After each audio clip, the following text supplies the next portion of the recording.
معاشرے کا یہ مظلوم طبقہ خواجہ سرا دوسروں کو خوشیاں دیتے ہیں مگر ان کی اپنی زندگی ایک دکھ بھری داستان ہے۔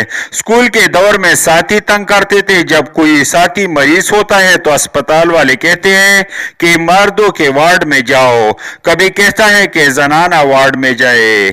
یہ کہنا ہے ضلع بنیر کے خواجہ سراؤں کے صدر صنم اور شازیہ کا۔ صنم کہتے ہیں کہ ضلع بنیر میں گزشتہ 15 سالوں سے آباد ہوں، یہاں کے لوگ پرامن ہے، انہوں نے پولیس کا بھی شکریہ ادا کیا۔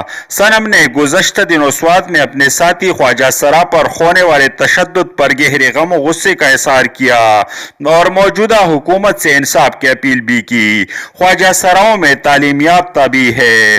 خواجہ سرا چھوٹے چھوٹے دیروں میں اپنی زندگی بسر کرتے ہیں۔ اگر حکومت خواجہ سراؤں کے ساتھ اپنے کیے گئے وعدے پورے کرے تو یہ لوگ بھی مفید